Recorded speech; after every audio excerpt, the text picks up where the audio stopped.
গাইছে বেলতলি চলে মাল ল্যাংটা দোহাই ল্যাংটা কাটা কেল্লা কেল্লা করে আল্লাহ আল্লাহ আছে না না বেলতলি চলে মাল ল্যাংটা দোহাই ল্যাংটা কাটা কেল্লা কেল্লাই করে আল্লাহ আল্লাহ। সুলাইমান আলাইহিস সালাম একটা নবীর নাম, সেই নবীর নাম নিয়ে কয় বেলতলি সুলাইমান ল্যাংটা।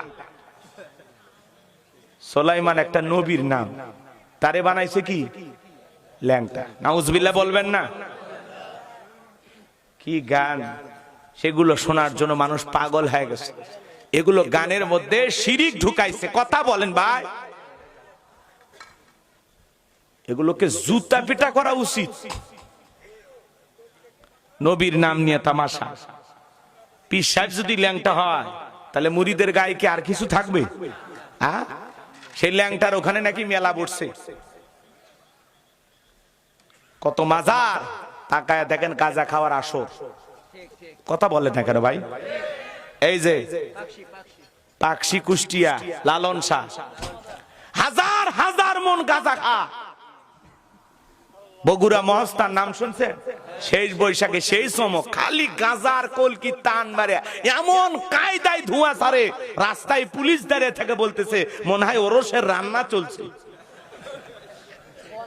নারী পুরুষ একত্রে হইয়া, আমি নিজের চোখে দেখছি। কথা কয় না কথা। একবার আমি মস্তানে গিয়েছিলাম,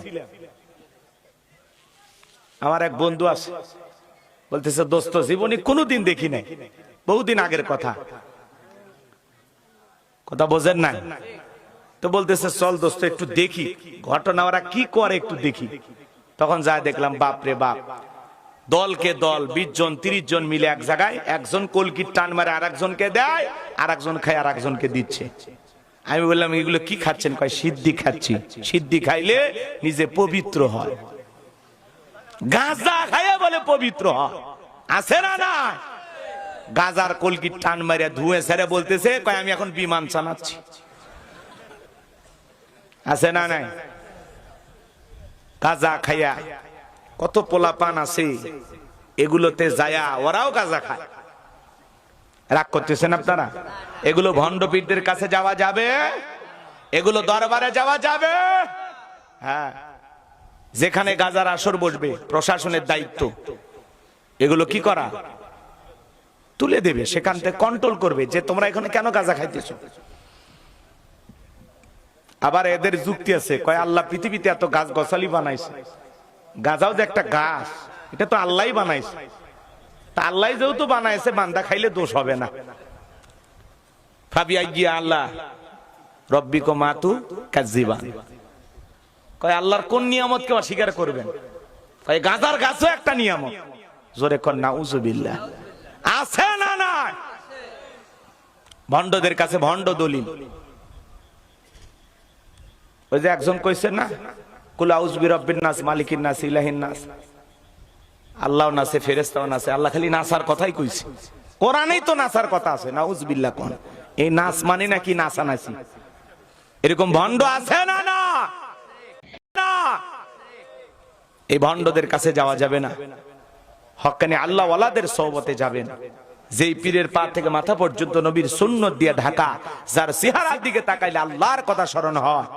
ওয়াকুনু মাস সাদিকিন, তোমরা সত্যবাদীদের সঙ্গী হও। কথা বলে ডেকে না?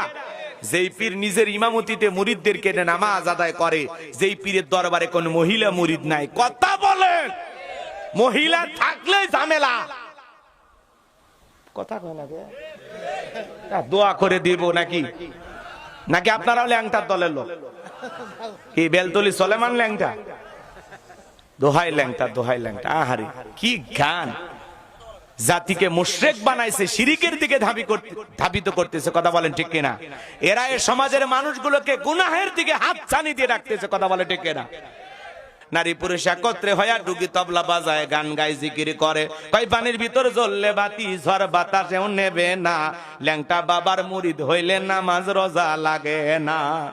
তোর বাবা যদি ল্যাংটা থাকে, তোর কপালে অনেক দুঃখ আছে। কথা বলেন ভাই? এমনও পীর আছে কয় এক ওয়াক্ত নামাজ পড়া লাগবে না, সিজদার মতো একটা সিজদা দিবি জান্নাত পার হয়ে জাহান্নামে পড়ে যাবে। আছে না নাই? হাই রে ভণ্ড রে ভাই, নারী পুরুষ একত্রে হয়ে গান গা। মুসলমানের সন্তান হিসাবে এগুলো মাজার পূজা করবেন না। মাদ্রাসায় টাকা দেন না, আর মাজারে যায় দান বক্সে টাকা ফেলতেছে। কথা কন, এতিম বাচ্চারা খাবার পায় না, আর গরু ছাগল যায় দেন কোথায়, দেন কোথায়? এ কথা কয় না কেন? না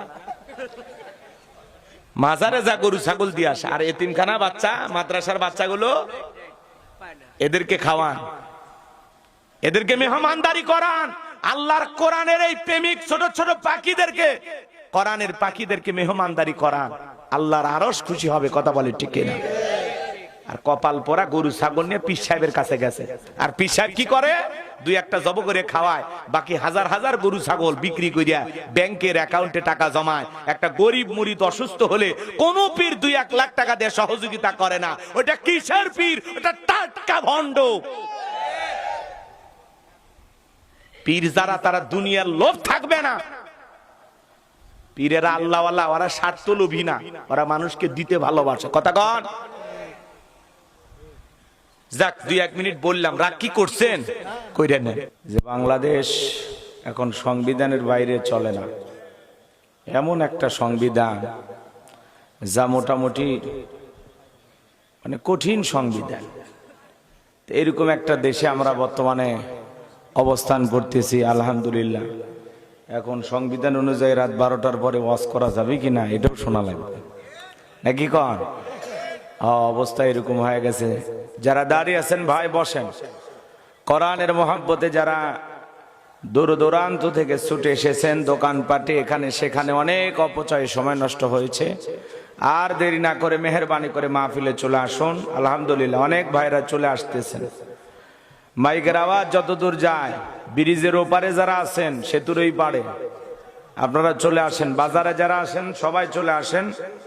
আমি অল্প সময় কথা বলবো, এরপরে আমাদের ইনশাল্লাহ তবারক রেডি আছে, আপনারা নিয়ে বাড়িতে চলে যাবেন ইনশাল্লাহ। গত বছরে যে আসছিলাম, এর আগে কোন সূরা থেকে ওয়াজ করছিলাম মনে আছে? সূরার নাম কাউসার। মাশাআল্লাহ, মনে রাখছেন তাই না? আচ্ছা, ঠিক আছে। আমি সালাম দিয়ে কথা বলা শুরু করছি। কতক্ষণ আলোচনা করব? ঘন্টাখানিক নাকি 2 ঘন্টা? 2 ঘন্টা শুনবেন? নিয়ত সহি তো নাকি? তাহলে একটু আওয়াজ দিয়ে সহযোগিতা করবেন, ঘুমাইন না। আর যদি বলেন না হুজুর ঘন্টাখানিক ওয়াজ করে দোয়া করে দেন, আপনারাও বাঁচবেন, আমিও বাঁচব। বুঝেন নাই? পড়ুন, রব্বানা লাকাল হামদ হামদান কাসীরান তাইয়িবান মুবারাকান ফি। লক্ষ কোটি দরুদ সালাম মানবতার শ্রেষ্ঠ বন্ধু, বিশ্ব নবী, বিশ্ব নেতা, যে নবী আইয়ামে জাহিলিয়াতের যুগে আগমন করে অসভ্য মানুষদেরকে সভ্য বানিয়েছেন, অভদ্র মানুষদেরকে ভদ্র বানিয়েছেন।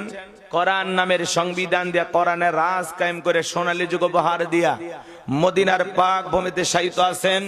সে রাসূলের প্রতি কলিজা ভরা মহব্বত নিয়ে পড়ছি দরুদ সালাম। সকলেই পড়ুন সাল্লাল্লাহু আলাইহি ওয়াসাল্লাম।